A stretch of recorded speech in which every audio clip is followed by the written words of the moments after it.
महोदय,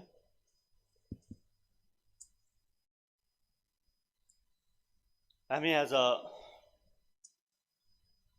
एउटा महत्त्वपूर्ण दिनमा छौं।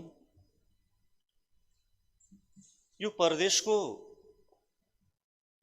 1 वर्षको भविष्य यो किताबभित्र समेटिएको र दीर्घकालीन भविष्य समेत यो नीति तथा कार्यक्रममा समेटिने गरी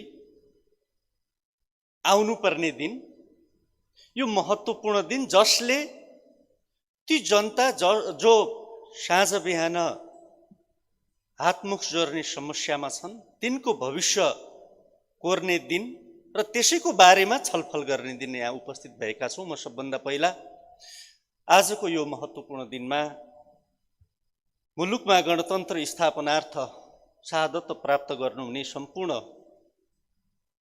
आदरणीय शहीदहरूप्रति हार्दिक श्रद्धाञ्जली व्यक्त गर्न चाहन्छु। यो परिस्थितिसम्म ल्याउनु हुने सम्पूर्ण आदरणीय नेताहरूलाई म सम्मान व्यक्त गर्न चाहन्छु, सम्झिन चाहन्छु। मुलुक विषम परिस्थितिमा छ। कोरोना भाइरसले विश्व आक्रान्त बनेको छ।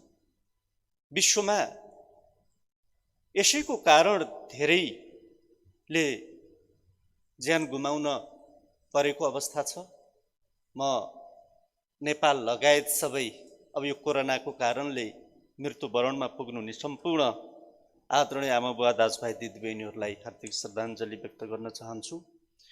संक्रमितहरूको शीघ्र स्वास्थ्य लाभको कामना, जो साँच्चै नै कोरोनालाई जितेर फर्किनु भएको छ, म उहाँहरूलाई बधाई दिन चाहन्छु र सबैलाई यो विषम परिस्थितिमा उच्च मनोबलको साथ, धैर्यताको साथमा रहन पनि हार्दिक अनुरोध गर्दछु।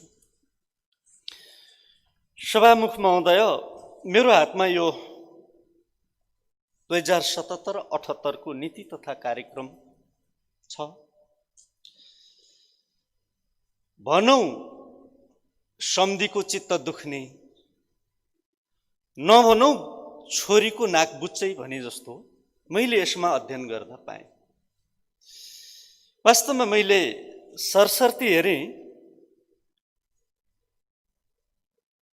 अहिले पनि यो हाम्रो नीति र कार्यक्रम समय सापेक्ष आएन कि भन्ने मलाई लाग्छ।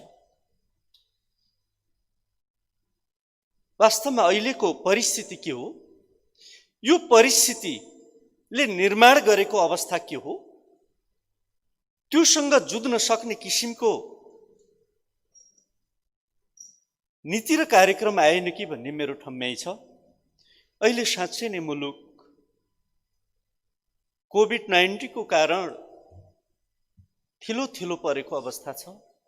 पहिलो प्राथमिकता भनेको ती जनता जसले सरकारको अपेक्षा गरेर बसिराखेका छन्, जो अहिले पनि पीडामा छन्, तिनलाई कसरी स्वास्थ्य उपचार पुर्याउने, तिनलाई कसरी राहत दिने, व्यवस्थापनलाई कसरी राम्रो बनाउने भन्नेतिर हो। त्यता त्यति धेरै आएको छ, नआएको होइन, तर त्यति धेरै ध्यान नदिएको जस्तो मलाई लाग्छ। दुर्भाग्य छ, अहिले पनि हाम्रो क्वारेन्टाइन हामीले चाहिँ गर्वका साथ भनेका छौं, हामीले यति व्यवस्था गरेका छन्, हामीसँग यतिवटा अस्पताल छ, यति आइसोलेसन बेड छ, यतिवटा क्वारेन्टाइन छ, हामी यसरी गरिरहेका छौं भनेका छौं। तर दुर्भाग्यको साथमा मैले यहाँ भन्नुपर्छ, क्वारेन्टाइनमा बस्ने व्यक्तिले आत्महत्या गर्ने परिस्थिति कसरी सिर्जना भएको छ, क्वारेन्टाइनमा बस्ने व्यक्तिहरू भाग्नुपर्ने परिस्थिति कसरी सिर्जना भएको छ। खै हाम्रो व्यवस्थापन कहाँनिर छ, हामी कहाँनिर चुक्यौं, समीक्षा गर्नुपर्छ। मैले अस्ति पनि भनेको थिएँ, पहिलो हाम्रो काम भनेको जनतालाई बचाउने हो। जनतालाई बचाउन सकिएन भने हामीले गरेका सबै कामहरू व्यर्थ हुन्छन्। हाम्रो पहिलो प्राथमिकता भनेको जनता हो। अहिलेको परिस्थितिमा अहिलेको सबैभन्दा महत्त्वपूर्ण पक्ष भनेको जनताको स्वास्थ्य हो। विदेशबाट धेरै दाजुभाइहरू आउँदै हुनुहुन्छ, कति आइसक्नु भएको छ। उहाँहरूलाई व्यवस्थापन गर्ने कुरो, भरपर्दो कुरा आउनुपर्छ। उहाँहरूलाई विश्वास हुने किसिमको मेरो सरकार छ, मेरो सरकारले हामीलाई केही गर्छ, मलाई केही गर्छ भन्ने परिस्थिति आउनुपर्ने हो। त्यसमा त्यो कुराहरू पनि यसमा खासै झल्केको पाइँदैन। अझै अर्को कुरो त यो विषम परिस्थिति छ। हाम्रो काम भनेको यो प्रदेशलाई कसरी आत्मनिर्भर बनाउने भन्नेतिर लाग्न जरुरी छ। हामीले सतै कुरा गरेर हुँदैन, गम्भीर रूपमा सोच्नुपर्छ। खोइ त हामीले यो गर्यौं भने हाम्रो प्रदेशलाई आत्मनिर्भर बनाउन सक्छौं भन्ने योजनाहरू खै त, त्यो किसिमको नीतिहरू खै त, त्यो किसिमको कार्यक्रमहरू खै त। हामीले दैनिक काम गर्ने कुराहरू, मैले फेरि पनि भन्छु, हिजोको नीति र कार्यक्रम भन्दा आजको नीति र कार्यक्रम परिस्थिति फरक छ। त्यसैले आजको नीति र कार्यक्रममा परिस्थिति अनुसार आउनु पर्थ्यो। हामीलाई यो कोरोनाले एउटा अवसर पनि दिएको छ, हामी आफै आत्मनिर्भर बन्नुपर्छ भन्ने कुरा पनि सिकाएको छ। अबको हाम्रो कार्यक्रम त्यतातिर लक्षित हुनुपर्छ भन्ने मलाई लाग्छ। मैले सुकुम्बासीको बारेमा कहीँ कतै त्यो बोल्ने ठेक्कै हो कि जस्तो भइरहेको परिस्थिति छ। हाम्रो संविधानमा उल्लेख छ, अनुसूची 9 को 13 मा त्यो संयुक्त अधिकार अन्तर्गत प्रदेश सभाको पनि अधिकार क्षेत्रभित्र पर्छ। ती सुकुम्बासीहरू जो भूमिहीन छन्, जसले आफ्नो नाममा एक धुर पनि जमिन नभएको परिस्थिति छ, उसको बारेमा प्रदेश सरकार बोल्नु पर्दैन। यो नीति र कार्यक्रममा ती सुकुम्बासीको बारेमा कहीँ कतै उल्लेख गर्नु पर्दैन। ती सुकुम्बासी हाम्रा जनता होइनन्। अब हामी सुकुम्बासीको भोटै नचाहिने, सुकुम्बासीलाई जनतै नगर्ने परिस्थितिमा पुगिसक्यौं। मेरो अनुरोध छ, ती सुकुम्बासी, साँच्चै सुकुम्बासीलाई चाहिँ पूर्जाको मालिक बनाउने परिस्थिति आउनु पर्थ्यो। प्रदेश सरकारले ती सुकुम्बासीहरूलाई फेरि पनि भुलेको छ। मेरो निवेदन छ, बजेट आउँदा त्यो किसिमको बजेट आओस्। अब कृषि, साँच्चै नै अबको हाम्रो आत्मनिर्भर हुने अर्को पाटो भने कृषि हो। हामीले गरिने कृषिमा लगानी वैज्ञानिक हुन जरुरी छ। उत्पादन गर्नु पर्यो पहिला, र त्यसलाई बजारीकरणको व्यवस्था गर्नुपर्छ। अनुदानका कुराहरू हामीले हिजो हेर्यौं, अनुदान धेरै अनुदानहरू गए, त्यसको प्रतिफल के भयो? एकपटक फर्स्योट भयो, त्यसको अनुगमन भयो कि भएन? कसले गाई कति पाल्यो, कति ल्यायो, कति के गर्यो, त्यसको लेखाजोखा नै छैन। यो अनुगमनको पाटो पनि खासै दह्रो भएन। हामीले जति काम गरे पनि अनुगमन राम्रो भएन भने त्यसले प्रतिफल दिँदैन भन्ने मलाई लाग्छ। अर्को एउटा हाम्रो लागि चुनौती बसाइसराई हो। बसाइसराईलाई न्यूनीकरण गर्ने किसिमका कार्यक्रमहरू मैले यहाँ कहीँ कतै देखिनँ।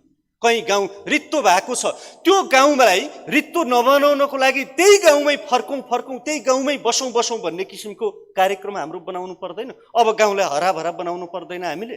त्यतातिरको त्यो बारेमा पनि यो नीति र कार्यक्रममा कहीँ बोलेको छैन। अर्को मलाई गजब लाग्यो, यो पहिलो वर्ष पोखराबाट हाम्रोतिर जाने बाटो त्रिवेणीसम्मै पुग्यो। पहिलो वर्षको नीति र कार्यक्रमले त्रिवेणी नै पुर्यायो। अर्को अघिल्लो वर्षकोले चाहिँ दुम्कीबाससम्म पुर्यायो। अब अहिले त त्यो पनि दुम्कीबासबाट नि घटेर अहिलेको नीति र कार्यक्रमले चाहिँ पोखराबाट जाने बाटो अरुणखोलासम्म अलि छोटिएछ, यतै अरुणखोलासम्म पुगेछ। त्यो दुम्कीबास त्रिवेणीसम्मको जनतालाई बाटो चाहिँदैन। अब त्यो त्रिवेणीका जनतै चाहिँदैन हामीलाई। हामीले बिर्सिसक्यौँ। हिजोसम्म हामीले त्रिवेणी भनेर जसरी चिच्यायौँ, सरकारले पनि त्रिवेणीको बारेमा साँच्चै नै केही गर्ने भयो कि भन्ने हामीलाई लागेको थियो। अब त त्यो बाटो हुँदा अघिल्लो वर्षबाट अलिकति घटेर दुम्कीबास, अनि त्यसपछि अहिलेको वर्षमा अरुणखोला आएको परिस्थिति छ। त्यसैले त्यो त्रिवेणीका जनता जो साँच्चै नै, अब यसलाई अन्यथा नसोचौँ, गण्डकी प्रदेशको उपनिवेश जस्तै भएर त्यहाँ बसेका छन्। आफ्नो पालिकाको सदरमुकाममा आउन पनि अर्को प्रदेश भएर आउनुपर्छ। त्यसको लागि प्रदेश सरकारले पहल गर्नु पर्दैन? त्यसको जिम्मेवारी हाम्रो होइन? खोइ त। आज त्यो पनि छोटिँदै मलाई लाग्छ भोलि धोबादीसम्म आउला, पर्सि अर्को वर्ष चाहिँ अलि यता सामुङसम्म आउला, अर्को वर्ष भिमादसम्म आएर यो पोखरामा थन्किने परिस्थिति भयो भने पनि त्यसले राम्रो काम गर्दैन। कम्तीमा पनि त्रिवेणीका जनताले हामी गण्डकी प्रदेशका मान्छे हौँ, नवलपुरका जनताले हामी गण्डकी प्रदेशका मान्छे हौँ भनेर गर्व गर्ने किसिमको कार्यक्रम हुन जरुरी छैन सभामुख महोदय? बजेट अघि एकजना सत्ता पक्षकै मान्यजीले भन्नुभयो, साँच्चै नै चित्त बुझ्यो। हामीले पनि भने त्यही यो नीति र कार्यक्रम अनुसार काम गर्ने हो नि, बजेट त कति चाहिन्छ। वास्तवमा उहाँले ठिकै भन्नुभयो। हामीले नि भने त्यही हो, जे गर्न सकिन्छ त्यही कुरा गरौँ। गर्न नसक्ने कुरा गरेर जनतालाई झुक्क्याउने कामतिर हामी लाग्नु हुँदैन। किन भन्दा जनताले हामीले बोलेका कुराहरू बिस्तारै विश्वास गर्न छोड्दै गयो भने आज अलिकति छोड्छ, भोलि अलिकति छोड्छ, हुँदा यो सङ्घीयताप्रति नै विश्वास उठ्छ। त्यसैले गर्न नसकिने कामलाई, हामीले गर्नै नसकिने कामलाई यो पनि गर्छौँ त्यो पनि गर्छौँ नभनौँ। जे काम गर्न सकिन्छ, जे ठोस काम गर्न सकिन्छ त्यही गरौँ। हुन त गर्नै नसकिने योजनाहरू जति ल्याउँदा पनि हुन्छ। अघिल्लै वर्षका कार्यक्रमहरू, थुप्रै कार्यक्रमहरू अहिले पनि काम भएका छैन। अझै पनि ठेक्कामा नगएका धेरै योजनाहरू छन्। यो नीति र कार्यक्रममा यसले यो झन्झटिलो प्रक्रियालाई सहजीकरण गरेर छिटो काम गर्ने वातावरण बनाइनेछ भनेर यो नीति र कार्यक्रमले बोल्न पर्दैन? खोइ त, सुशासनको प्रत्याभूति दिने किसिमका सुशासन कायम गर्छौँ होइन, त्यो प्रत्याभूति दिनको लागि कस्ता कार्यक्रमहरू चाहिन्छ त्यो कार्यक्रम उल्लेख हुन पर्दैन सभामुख महोदय। त्यसैले अहिलेको नीति र कार्यक्रम अघि मैले सुरुमै भने जस्तो, भनौँ सम्धिको चित्त दुख्ने, नभनौँ छोरीको नाक बुच्चै भने जस्तै भएको छ। हामी कोरोनाको महामारीमा छौँ। काम थुप्रै गरेको थाहा भयो सरकारको तर्फबाट, तर जिल्लामा अरू मान्यजीहरूलाई के छ मलाई थाहा छैन। जिल्लामा प्रदेश सरकारले के काम गर्यो भन्ने थाहा छैन।